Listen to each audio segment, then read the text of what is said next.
E aí, eu sou o professor Rafael Alonso e hoje a gente vai conversar sobre a síndrome da banda iliotibial, também conhecida como tendinite do corredor, e como a gente pode organizar o treinamento para criar uma intervenção positiva dentro desse quadro.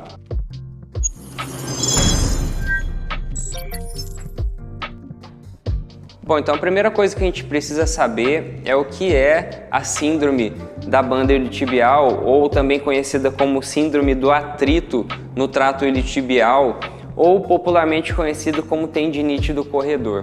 Primeiro, há um pouquinho de anatomia. A banda iliotibial, ela passa em toda essa porção lateral da perna, então ela tem conexão com o glúteo médio, com o glúteo máximo, tem conexão com o tensor da fáscia lata também, e ela é conectada então em nosso joelho. Ela tem uma conexão no côndilo do fêmur, e é bem interessante isso pelo seguinte: quando o nosso joelho está totalmente estendido, ela é mais anterior em relação ao côndilo, e quando a gente flexiona depois de 30 graus, ela passa para a parte posterior desse côndilo. Então imagine que ela faz um movimento para frente e para trás em relação ao côndilo. Então cada hora, dependendo do movimento que a gente está fazendo, ela passa por cima desse côndilo.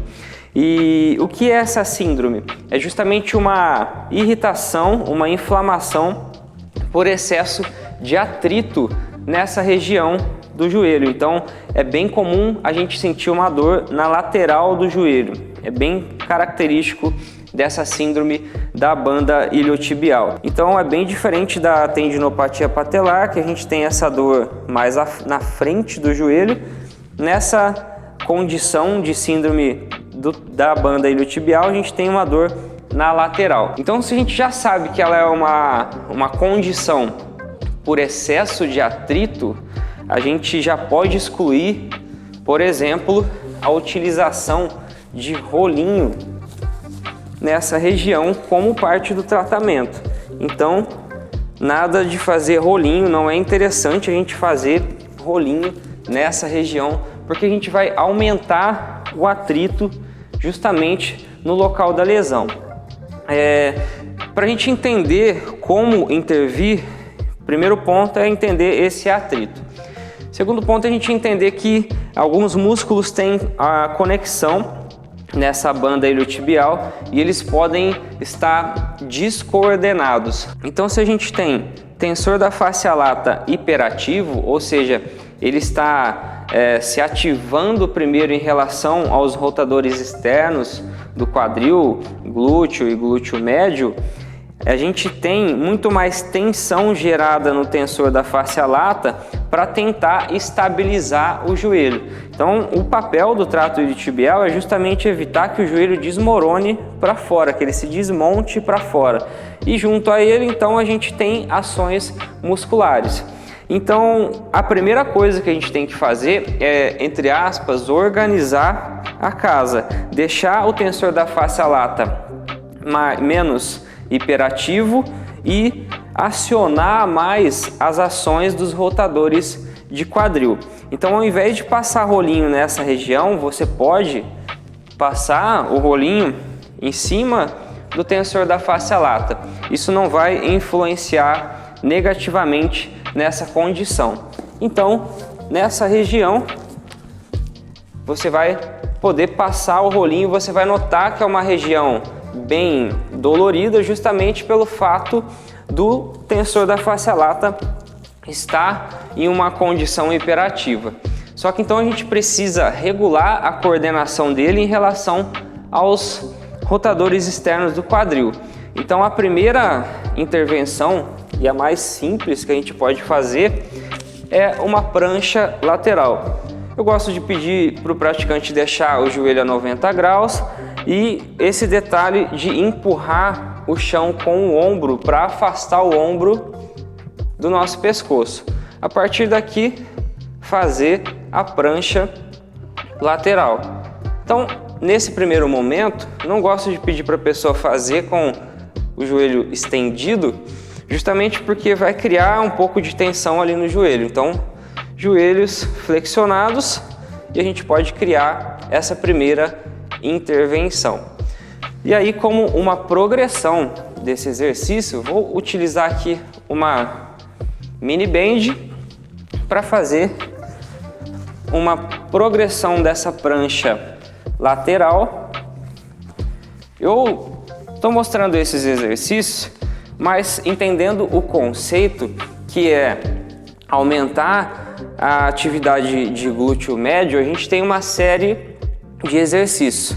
Então não é que esses exercícios sejam os únicos, ok? Mas são os que eu mais gosto de utilizar. E aí você pode escolher de acordo com a logística do seu espaço, de acordo com a forma como você trabalha. Entendendo esse conceito, você pode aplicar qualquer outro exercício que tenha essa função de aumentar a atividade do glúteo médio e do glúteo máximo. Ok? Então o segundo exercício é a prancha lateral, conhecida também como lateral plank clamshell. O que a gente vai fazer aqui? Mesma condição, empurra o chão com o ombro, a gente vai fazer a prancha e junto com uma abdução de quadril e segurar por 5 segundos. E aí eu faço adução e faço adução. Então geralmente eu peço para a pessoa fazer de 4 a 5 séries, ela sobe a prancha, faz a abdução, segura por 5 segundos. A parte que geralmente ela vai comentar que sente mais vai ser justamente a parte de baixo, porque ela está impedindo que o meu corpo desabe. Então a gente tem grande atividade aqui de glúteo médio. Eu gosto muito das pranchas laterais porque a gente já tem também a ação de paravertebrais e a ação de quadrado lombar ali, oblíquo externo. Então a gente traz uma série de coordenação para o nosso cérebro ir pensando para acionar de forma correta. Okay? Esse então é o primeiro momento aí de intervenção. Eu gosto de casar esses exercícios com uma elevação pélvica, né, uma extensão de quadril, com a mini band também, mesma coisa, mantendo por 5 segundos, e aí retorna, segura 5 segundos e retorna. Então aqui a gente já tem um outro vetor, porque a gente vai fazer a extensão do quadril, mas também a gente está impedindo uma adução por conta da mini band. E aqui então a gente tem 2 ótimos exercícios para intervir nessa condição. Um terceiro exercício agora já numa posição ortostática, em que a gente vai impedir essa adução de quadril, pode ser com a utilização de ou um step. Aqui eu vou utilizar uma anilha de 20 quilos. Ela deve ter aqui uns 20 centímetros aproximados. E eu vou fazer um agachamento unilateral, só que com maior ênfase na articulação do quadril. Então eu vou mostrar primeiro aqui de lado. A ideia é que eu vá com o quadril para trás e retorne. Então a pessoa não vai colocar o pé totalmente no chão, ela vai só encostar o pé no chão e voltar. Então, olhando de frente, a gente tem uma ação do quadril e eu não vou fazer esse movimento aqui de valgo, eu quero deixar alinhado com a ponta do meu pé. 4 a 5 repetições, alternando os lados, ou você pode utilizar também em forma de circuito com os exercícios anteriores que eu mostrei.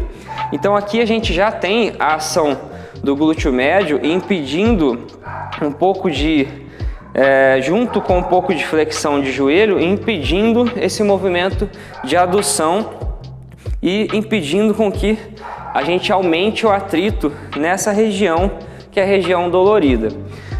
Um outro exercício também em pé, muito bacana para utilizar nessas condições, vai ser o levantamento terra unilateral, utilizando aqui, eu vou começar utilizando um halter mais leve. Esse halter aqui ele tem 6 quilos, e a ideia desse exercício é eu criar grande ênfase no glúteo máximo e também no glúteo médio, enquanto eu faço o mesmo movimento que eu faria, por exemplo, com um levantamento terra, só que aqui eu fico nessa condição unilateral, aumentando muito mais a ênfase no glúteo médio e no glúteo máximo. Depois que a pessoa evoluir, aí você pode utilizar sobrecargas maiores, como um kettlebell, por exemplo, fazendo o mesmo movimento. Aqui a dica é manter sempre o peso próximo da perna para a pessoa não se desequilibrar e cair. Então a gente faz uma semiflexão no joelho e dá a maior ênfase na musculatura do quadril, na articulação do quadril.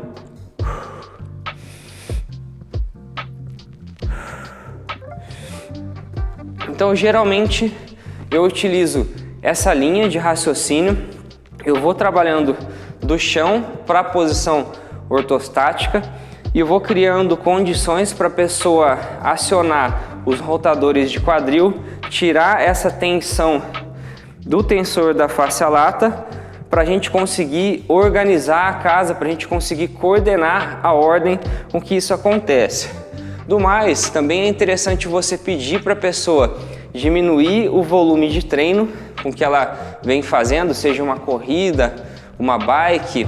Ultimamente eu ando recebendo muitos ciclistas com essas condições, então primeiro eu peço para eles diminuírem o volume de treino. Talvez valha a pena você indicar algum profissional que faça um bike fit para essa pessoa, no caso de um ciclista, porque pode ser que o banco não esteja regulado e a pessoa anda fletindo demais o joelho e criando de repente uma condição de valgo ali durante a pedalada, ou até mesmo um varo excessivo, e fazendo com que aumente esse atrito da banda iliotibial em cima do côndilo, como eu comentei, de posterior para anterior e vice-versa, enquanto a pessoa faz essa flexão de joelho e de quadril. Então, de repente, um bike fit acabe auxiliando no seu trabalho.